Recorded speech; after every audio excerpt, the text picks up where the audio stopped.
are swimming in a pool of miracles, signs and wonders. God is here. God is here. We are swimming in a pool of miracles. Шалом! Добре дошли! Вие гледате Testimonies with Glory Elijah. Днес имам много специални гости от Германия. Здравей, Глори! Добре дошли! Добре заварила. Благодаря ти за поканата. Благодаря ви. Благодаря ти за тази привилегия, че мога да бъдем в това прекрасно студио. Благодаря ви. Уникално е.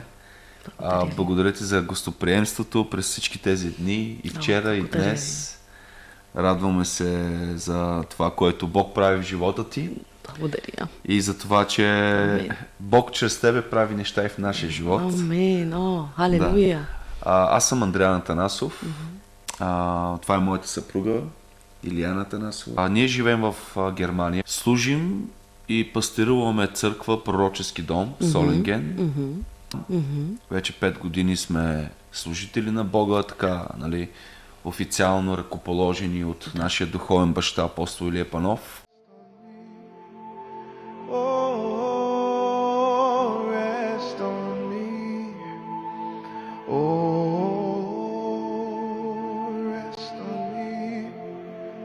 Holy Ghost power, rest on me.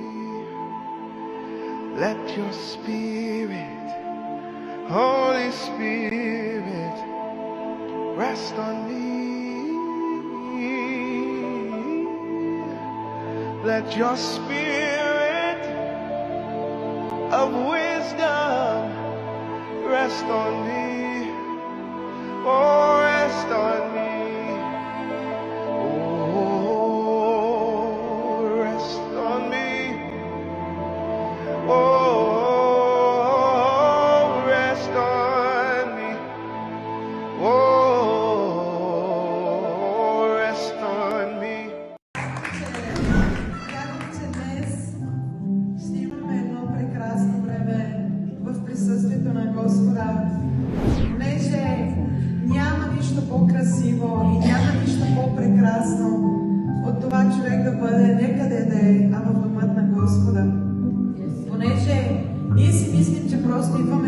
Църковна сграда, в която просто се черкуваме, но всъщност това физическо действие, което извършваме, премества пластове в духовния свят в нашия живот. Демонични пластове, които стоят като проклятия, като наследствени грехове и грешки, провали от нашите прадеди. Всеки път, когато ние идваме на служба или сме в Божието присъствие, тези демонични пластове върху живота ни се преместват. Тези демонични пластове се обместват. Защото там, където Духът на Господ господарува и е цар, там има свобода, там има радост, там има веселие. Затова, че днес ви предизвиквам, скъпи хора, да хвалите Господа с разбиране, да хвалите Господа с цялото си сърце. Трудът ни в Господа не е напразен. Молитвите ми в Господа не са напразни. Идването ми в църква не е напразно. Стоенето ми в тази църква не е напразно. Проповядването ми не е напразно. Издигането ми на ръце към Господа не е напразно. Не е напразно. Не е напразно. Живота ми за Господа не е напразен. Чуваш ли ме, църква? Това, че ръкопляскаш, не е напразно. Това, че си дошъл днес на църква, не е напразно. Това, че вярваш Господа, не е напразно. Бъди твърд, бъди твърд, бъди твърд, защото ти си градител на нещо велико. Ти си градител на нещо огромно. Ти не градиш свое царство, а Негово царство. В твоята малка вяра има един голям Бог, велик Бог, огромен Бог. В твоето малко идване се случват огромни неща. Но още преди това, така, ние си бяхме хора, които горяхме за Бог. Тя в нейните младежки години, аз в моите младежки години. И винаги си бяхме гладни за Господ. Дори без титлата, дори без да бъдем ръкоположени или разпознати. Бог ви разпозна. Абсолютно. Ние не служим, защото имаме титла, и не служим, защото искаме почет. Ние служим, защото обичаме Бога. Да. защото живеем за Него. За това, че дали ще имаме титла или няма да имаме титла, ние продължаваме да си служим и да живеем за Бог. Когато сте избрани от Бог, то си личи. Да. И без да го кажете, помазанието, където Бог влага в човека, по принцип говори за останалото. Не е нужно да казваш какъв си. Хората Така е. ще разпознаят Бог в тебе, по-точно. Кажете ни повече. Аз съм роден в град Шумен. От малък посещавах църква, но никога не бях срещнал Исус. И растях в църквата, е грубо казано, но посещавах детски служби, неделни събрания, там имаше и през седмицата. Просто църквата беше за нас част от всичко. В Религиозни детския ни християни. живот. Да. Просто, как ти кажа, като деца играехме в футбол, отивахме на църква, стояхме пред църквата, правихме детски бели. Но, като кое дете. искам да кажа? Искам да кажа, че бях християнин. На думи. Бях християнин според моето разбиране, Да. но не бях срещнал Исус. И в моите младежки години аз живеех в света. Кажи ни нещо, пасторе. Кой е Адриан преди Исус? Адриан преди Исус беше един бандит. Кажи ни повече за... Да. Адриан преди Исус беше по сърце добър човек, но по дела лош човек. Да. Сърцето ми беше винаги добро. Правих доста тъмни неща и всичко, което прави света, всичко това, което правят хората в света, аз употребявах и продавах. Да. Значи вие сте били в такава среда, където Да. не е била от Бог. Не. Пасторе, кажете ни, кажете на зрителите, как срещнахте Исус? Това е много интересна история. Аз бях на върха, бях доста добре финансово, според светската система, с всички тези тъмни пари, които изкарвах. Но само за един ден изгубих всичко. Вау. Изгубих приятели, изгубих връзки, изгубих взаимоотношения, които имах и останах Сам. без пари, сам, без нищо. И тогава се сетих за Бог. Само искам да кажа на зрителите, когато Бог каже enough is enough, време е да ме следваш, първо губиш приятели, финанси, роднини, близки. И тогава започва пътя Абсолютно. от начало. Да. И Бог те изгражда с правилните хора, с правилните неща в живота ти. И не се бой, когато загубиш хората до себе си. Знай, че по-добре идват. Така е. Моля ви се, кажете ни повече. Да, това, което казваш е истина. Много врати започнаха да се затварят. Всички тия врати, които врага беше отворил, Бог започва да ги затваря, да ги руши. Да. В живота ми тогава се сетих за Бог. И спанах на колене в апартамента, в който се намирах.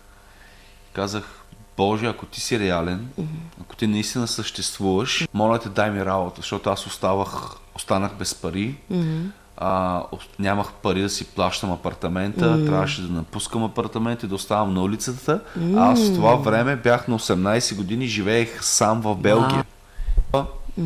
И тогава аз съм на 18 години, младо момче и като го казах това нещо, като паднах на колене, като извиках към Бог, аз му казах така, моля те, дай ми работа. Ставам от молитва, отварям входната врата да изляза навън и едно момче идва, което раздава реклами за пица по почтата. И го чувам, че говори на български. И аз му казвам, извинявай, имаш ли работа за мен? Той ми казва, да, имам работа. Аз още не бях излязъл от апартамента и вече Бог беше ми дал работа. Вау! Да. И аз тогава осъзнах, че наистина Бог ми чу молитвата, осъзнах го, знаех, че това беше Бог. И тогава вече започнах да правя крачки към да навляза в Божиите пътища, въпреки че ми беше много трудно. Защото аз тогава срещнах първото лице на Троицата. Отец, бащата. Бащата е този, който ти дава, помага. Това прави всеки един родител. Детето лошо, не е лошо, добро, слуша, не слуша, то помага. Точно. И когато аз обърнах към духовния си баща, към отец, към Аба, няма значение аз какъв бях, лош или не лош, добър или недобър. Той ми помогна на секундата. Точно. И аз тогава започнах да правя крачки към опити за нов живот, но бях много покварен, бях много обладан, бях много забъркан в тези неща. И в онзи период аз се опитвах да се променям, но не можех. И много християни са така. Да. Те знаят, че има Бог. Аз знаех, че има Бог, който ми чува молитвите, но не можех да се променям. Да. Пробвах със собствени сили. Пробвах с моите си сили. Пробвах аз да правя човешките си неща, за да възпра този начин на живот, но атаката, тя не е човешка, тя е духовна. И аз не осъзнавах, че това беше духовен проблем в мен тогава. Сега вече го осъзнавам. И аз си мислих с човешки инструменти, с човешки действия, с човешки начини, че мога да го възпра това нещо. Но те духовете, дявола, началствата, света, приятелите, системата, в която съм бил навлязал тогава, не можеш с човешки неща да я промениш. Не може. И тогава аз се опитвах. 1 месец, 2 месеца, пробвах да отивам на църква. Още тогава, аз когато бях на 18, нямаше така много църкви в Европа, български. Там в Белгия или където, почти нямаше. Не помня да е имало българска църква. И посещавах белгийска, африканска църква, която проповядват на френски. Аз не разбирах, защото аз тогава бях на английски език, дори в Белгия. Обаче гладът ми беше толкова голям, че отивах на тая църква, защото тя беше единствената, която знаех, че е църква. Това е важно, да имаш глад към Бог. Отивах и Бог правише така, по свръхестествен начин, аз да разбирам, когато пастора проповядва на френски и да разбирам какво ми говори. Да. И го разбирах, какво ми проповядваше. И така аз пробвах и се опитвах и се стараех, нали, да ставам християнин, да се променям и да възпирам много неща от живота ми. Но с човешка сила то е временно. Ти се омаряш. Когато е по-човешки, ти падаш, ти се омаряш, ти го буташ, но накрая казваш, не става, не мога. И така много пъти през всички тези години от живота ми пробвах, бутах, падах, докато не станах на 24, на 25. И тогава аз срещнах второто лице на Троицата. Исус, който спасява. Исус, който прощава. Да. Защото знаех, че има Бог, който ми чува молитвите. Много хора са така. Голям процент. Да не кажа 80% от християните са така. Има ли Бог? Да, има Бог. Той ме спаси, Той ми помогна, Той ми даде работа. Знаеш как ме чува? Аз се моля. Всеки религия има Бог. Да, аз знаех, че има Бог, но не бях срещнал Исус Спасителя. Точно. Не бях срещнал Исус, който прощава грехове. И тогава в онзи период от живота ми един Божий човек беше употребен от Бог, за да ми доведе Евангелието. Тогава аз бях тъкмо се отказал. И си казах, не мога да бъда аз християнин, не мога да бъда като другите хора. Защото ги виждах християни, добри, отиват на църква, живеят правилно, но аз не можех и се отказах от това. Да, и си казах, няма какво да се самозалъгвам. И си тръгнах по кривите пътища отново. И точно тогава това момче дойде. С това момче бяхме заедно по кривите пътища. И това момче дойде, а той беше приел Исус. Да, и когато той дойде, той сияеше. Аз видях друго лице в него тогава. Да, и той дойде и ми каза, братко, всичко е суета и гонена на вятър. А ние бяхме там с приятели, седнали на една маса в България, знаеш как е? Да, по кафенетата. И той дойде при мен и ми каза, братко, всичко това, което живееш и правиш и суета и гонена на вятър. И тези думи ме удариха много силно. Че наистина това, което правих е суета. И наистина, дори да си християнин, всичко човешко е суета. Да. Всичко е суета. Това суета. е истината. Това е истина. Защото ние имаме един временен човешки живот. Колко ще живеем? Суетен живот.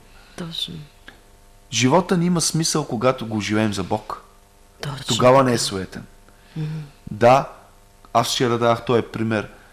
Например, спортистите. Когато един спортист иска да стане медалист, той е толкова отдаден за тази кауза. Той прави диети, той става рано, той спортува, той си ляга рано, той се изолирва от приятели само заради каузата спорт. И става шампион, и става добър спортист. Но продължава да живее, нали? Продължава да има кола, продължава да има къща, продължава да отива на ресторант, но всичко това за него е второстепенно, третостепенно. За него най-важното е спорта. Това трябва да бъде и за християните. Да, точно. Нашата кауза трябва да бъде Христос, християнството. Ние трябва да бъдем Божии служители, всички. И толкова дарове има. Да, каузата ни е християнството, но продължаваме да живеем. Продължаваме да си имаме коли, къщи, живот на тази земя. С това, че това е много важно. И ако ние не влезем под това небе, което Исус проповядва за небесното царство тук на земята, ние всъщност имаме един суетен живот. Както Божието Слово казва, чрез Исус всичко ти е прибавено. Ти като имаш Исус, имаш всичко на земята. Точно така. Точно така. Кажете ни повече. Да. И тогава това момче ми каза за Исус. Защото аз бях му казал: братле, много се радвам за твоята промяна. Братле, много се радвам. Бях му казал: брат, много се радвам за това, че си повярвал в Исус, но аз не мога. За мен няма шанс, аз съм твърде грешен. Тогава той ми каза: не, точно заради това Исус дойде на земята, точно заради това Исус ще те спаси. Аз като чух тези неща, не бях ги чувал. Да, знаех за Исус, чувах за Исус, ама какво прави Исус, каква е функцията на Исус в Троицата, не ги разбирах тези неща. И много хора са така днес. Да. Те знаят Исус, чуват Джизъс, чуват Йешуа, ама какво точно е Той, какво точно прави Той в тази Троица, какво точно прави Той кръст, не разбирах. Тогава Той ми обясни. Исус дойде на кръста, умря на кръста, заради твоите грехове, за да те спаси, за да ти даде вечен живот. И когато Той ми ги каза тези неща, че има шанс, че Той ще ми прости, че ще ми даде нов живот, просто трябва да го приема. И тогава си казах: вау! И тогава аз срещнах Исус. Той ми каза: ела с мен до църква, на църква днес, още сега. Аз казах: добре, отидахме до църквата. Преди да влезем във вратата, аз почувствах, как да кажеш, дявола се едно ме хвана и не ме пускаше. Вкамених се. Краката ми не искаха да влизат навътре. Не можех да говоря, изпотявах се, треперих. И тогава момчето ми каза: в момента той пророкуваше в живота ми без да осъзнава. Тогава той ми каза: в момента дявола и Бог се борят за теб. Защото дявола знае, че ако те изгуби, ти ще бъдеш велик Божий служител. И много ще се освободят чрез тебе. И тогава той ми каза: кажи в името на Исус, дявола, остави ме. И на мен беше много трудно да кажа това нещо. Просто се измъчих да го кажа това, много. Но с Божията помощ го казах. Казах в името на Исус, дяволе, остави ме. И влязах вътре в църквата. Но интересното е, преди да вляза вътре в църквата, дявола ми говореше: какво ще правиш вътре, ти луд ли си? Devil is a liar. Това не е място за теб. Там само не знам всеки хора, ти си голямата работа. Какво ще правиш там? Не де отива там. И такива лъжи. Но като влязах, не ме интересуваше кой има вътре. Бог ме изпълни с такова присъствие, изля такава благодат върху мене. Той ме изми, изчисти, освети. Аз плаках много.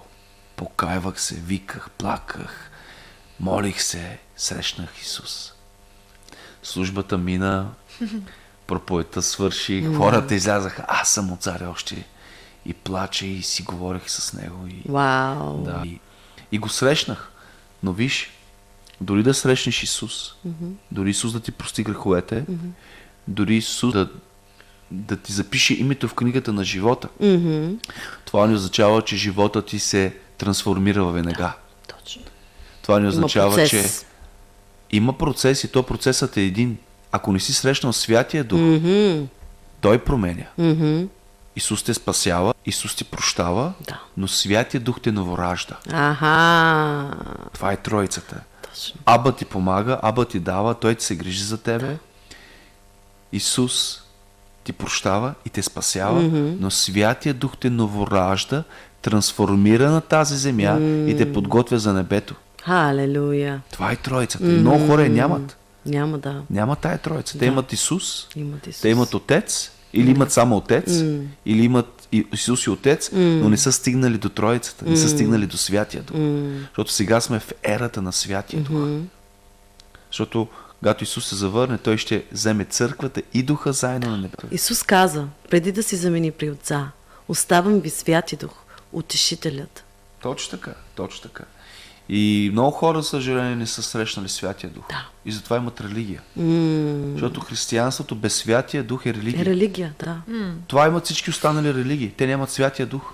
Те се наричат с името на Исус, но всъщност не знаят Исус, а и няма как да знаеш Исус както трябва, ако ти няма Святия Дух. Абсолютно. Нали така, Точно пасторе? така. Нека ти обясня какво е християнството без Святия Дух. Защото когато нямаш Святия Дух, човек се опитва да го замени с човешки неща. Например, с кръст. Нямат Святия Дух, те започват да използват човешки неща. С целуване на икони, с палене на свещи. Те заменят духът с човешки неща, защото нямат Святия Дух. И това прави религията. Когато нямаш Святия Дух, ти имаш религия. И не ти казвам само за православните или за католиците, и дори евангелистите, които нямат Святия Дух, имат религия. Те се самозалъгват, аз отивам на църква. Те се самозалъгват, че като отиват на църква, имат Святия Дух. Да, Когато ти срещнеш Святия Дух, ти не си същия. да. И в моя живот аз срещнах Исус, покаях се, плаках, виках, излязах оттам от църквата, виках към Исус, плачих, имах общение с Него, пробвах се да чета Библията, пробвах се да се моля, пробвах се да правя всички тези неща, но без Святия Дух е трудно Много трудно. да се новородиш. Не можеш да се новородиш без Него. Аз бях същия. Срещнах Исус, но бях същия. Вярвах в Бог, но бях същия. Не се новородих. Не се трансформирах. Все още. И Умът ти не беше обновен. умът се обновява, той е процес, той е цял живот. Да. Но духът ми не беше новороден. Да. Защото Святия Дух е този, който новоражда духа ти. А когато духът ти се новоражда, ти ставаш нов персон вътре. Ти ставаш ново същество отвътре. А когато не си ново същество отвътре, ти си старото същество, което отвън е срещнало Исус. Разбираш ли? И когато ти не си срещнал Святия Дух вътре, ти си стария човек, но срещнал Бог отвън. Но този стар човек вътре в тебе отново ще те вкара в старите ти пътища. Кажи го на камерата да го чуят зрителите много добре. Пак повтори го. Този стар човек, който е вътре в тебе и не е новороден, той ще те накара отново да се върнеш в старите си пътища. С това, че когато ти се новородиш, когато Святия Дух те новороди отвътре, дори ти да си в старите си пътища, новият човек вътре те води в нови пътища. И това се случи с мен. Аз срещнах Исус, покаях се, плаках, виках, осъзнах, че ми прости. Като излязах, един товар от тежина изляза от мен. Грехът падна от мен, тежината изляза от мен. Всичко беше различно. Бях свободен, чувствах лекота. Но стария човек ме вкарваше обратно в старите ми пътища. Врагът имаше нещо в мене. Това беше духовете, които станаха вътре в мене. И врагът започна да изпраща хора, да отваря врати, да отваря неща, да изпраща жени, мъже в живота ми, които да ме върнат обратно в света и в греха. Защото той имаше още неща в мене. И тогава аз отново се върнах в старите си пътища, след тази случка в църквата, след тази случка, където срещнах Исус. И като се събудих на следващия ден, в който отново направих неща, които Бог ни одобрява. Погледнах към небето. Имаше един голям панорамен прозорец. И аз погледнах към небето. И тогава с цялото си сърце му казах: Господи, ако ти си реален, моля те, помогни ми. И му казах така: ако ти ме избавиш, ако ти ме промениш, аз ти обещавам, че до края на живота си ще живея за тебе и ще ти служа. Това му го казах в 10 часа сутринта. Но аз вече не пробвах аз да се променям. Но му казах той да ме промени. И тогава започна той. Това момче дойде в нас, който ми говореше за Исус. Това същото момче се молише и постише и Бог му проговори да се свържи с мен. Той дойде в нас и тогава че с молитва, заедно с това момче, аз срещнах Святия Дух. В същия момент аз се изпълних с Духът на Бог. Започнах да говоря на езици. Вау! Да, изпълних се, паднах на колене, издигнах ръце. Започнах да се моля, сено съм професор по богословие. По едно време майка ми влиза, гледа, аз съм на колене. Моля се с издигнати ръце, молитва, рев. Тя, какво става? Аз пада на земята, започва да плачи. Започнах да се моля за нея. Започнах да... О, вау! Да, започнах да се моля. Момчето казва, ела, има младежко събрание, не знам, отидах и от тогава започнах да проповядвам, да говоря. Огъня на Святия Дух бе и в от теб. тогава вече аз от тази среща с Святия Дух, аз се промених. Вау! И от тогава до ден днешен аз съм напълно нов персон, нов човек. Отвън хората ме виждат същия, но отвътре не съм. Приятели, познати, дори родителите ми. Те ме виждат отвънка същия, стария. Може би имам някаква промяна, нали? Защото когато ти си с Бог, дори ти изглеждат по-добре. Променяш, да. Защото когато си в греха, Омладява грехът те се, прави грозен, дрехите ти се стар, променят. тъмен, мрачен. От тогава до ден днешен аз съм ново създание. Вау! И Слава на живея и Бог. служа на Бога, да. И никога Слава, повече слава. не съм употребявал нито цигари, нито наркотици, нито алкохол, нито нищо. Да ви попитам един въпрос. Какво бихте казали на някой човек, който има проблем с наркотици, с алкохол, с света? Как могат да се спасат? Какво мога да кажа? Аз, след като Бог ме избави от това, той започва да ме потребява с такива хора. Да. Защото няма как да помогнеш на такива, ако не си бил там. Точно така. И в моето служение, дори в момента момчето, който ме замества в църквата, понеже аз съм тук в Англия, а той е в Германия, е момче, който е бил дилър. И в момента това момче е проповедник. И служи с вас във И вашата служи църква? с мене и... О, халелуя! И всички хора... Бог те използва в животът му. Абсолютно. И Вау. срещата беше много интересна, понеже когато ние живеехме в Германия, тък му бяхме се преместили от Англия там, но Бог започна да ни кани, всички да ни канат в къщите си, всички да искат молитва, всички да искат слово да чуят от нас.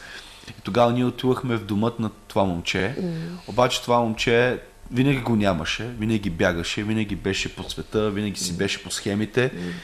И майка му се казваше, молете се за сина ми. И когато ние отивахме в тях, той знаеше ли, че ние ще идваме, той го нямаше там.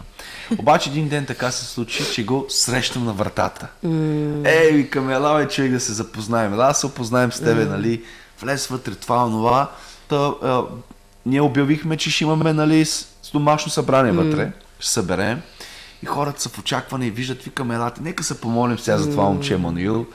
И започваме всички се молим и като слезе славата на Бог вътре. Такава слава, такова присъствие. Не човек. Това момче падна на колене. Започна да плаче. Същият момент. Вау! Пада на колене, започва се покаява, започва да плаче. Всички вътре плачат. Всички вътре треперят. Ние вътре не издържаме. Беше уникално. И тогава Бог ми каза, помажи го това момче. Аз в онзи момент имах в себе си рок, които пророците имаха за помазване. И след това не знам този рок къде изчезна. Имах и бутилка зехтин с мен. И го напълних този рок и започнах да го помазвам. Значи вие го помазахте по същия начин, който Самуил помаза Давид. Нещо подобно се случи, просто бяхме водени от Бога и аз започнах да го помазвам. А той си беше тогава в греха, беше дилър, занимаваше се с тази групировка Hells Angels, не знам дали ги знаете, те са рокери, те управляват цяла Европа. Вау! Да. Нали имаше някакви контакти, връзки той с тях. И тогава аз го помазвам с това помазание, моля се за него, той се покайва, изправя се, изкарва от якито си, от джоба си е такъв пакет с наркотици и го изхвърля от терасата навън. И от тогава нататък до ден днешен той е ново създание. Да, имаше процеси на освобождение, на насърчение от мене, на изобличение, на корекции, на изпитание, на какво ли не съм го прекарал, за да стигне до тук. Но слава на Бога, вече е съвсем нов човек. Слава на Бога. Бог наистина ви използва на хората си живота. И много, много се радвам, че сте тук да ни кажете на нас и на зрителите как това се случва, какъв е процесът. Кажете ни повече. Това беше животът, който имах и как срещнах Бог и как Бог ме използва. И след това просто много неща се промениха. До ден днешен аз мога да кажа много различни неща, но нека съпругата ми да каже нещо.